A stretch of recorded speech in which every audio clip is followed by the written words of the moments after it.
যেই জার্নিতে তুমি আছো এখন, যেই জার্নিতে আছো, সেই জার্নির সবচেয়ে বড় হাতিয়ার কি বলতে পারবা? বিশ্বাস। সবচেয়ে বড় হাতিয়ার আমাদের। ভাই, আমার পাশের ছেলেটা, আমার একটা স্টুডেন্ট জাস্ট কয়েকদিন আগেই একটা ভিসা রিজেক্টেড হয়েছে, 7.5 পাওয়া গেছে, ক্যানাডার ভিসা রিজেক্টেড হয়েছে। ভাই, ও তো রিজেক্টেড হয়ে গেছে, এখন কি হবে? তোমাকে বিশ্বাস করতে হবে, তুমি পাবা। ভাই, ও তো যাইতে পারো নাই, তুমি যাবা।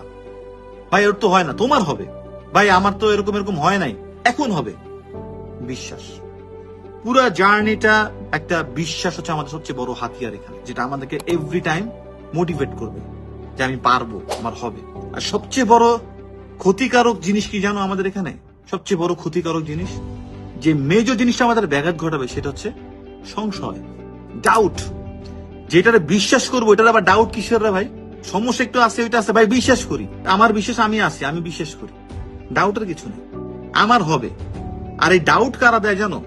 ডাউট আশেপাশ থেকে তোমার অনেক বড় সারাউন্ডিং এসে ডাউট দেওয়ার চেষ্টা করে, তোর কি হবে, তুই কি পারবি, তোর তো হচ্ছে না, তুই তো স্টুডেন্ট ভালো না, তোর রেজাল্ট ভালো।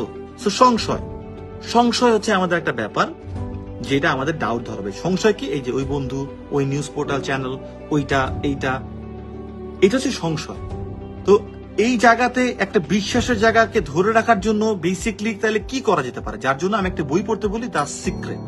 এই বইটা পড়তে বলি যে তোমার পড়ার হ্যাবিটটা ফার্স্টে স্টার্ট হোক, রিডিং কম্প্রিহেন্সিভ এর জায়গাটা স্টার্ট হলো, তোমার এই সংশয়ের জায়গাতে কিভাবে তুমি বিশ্বাসটা ধরে রাখতে পারবা, তুমি কিভাবে পাবা, এই আত্মবিশ্বাসের জায়গাগুলো কিভাবে কাজ করতে পারে।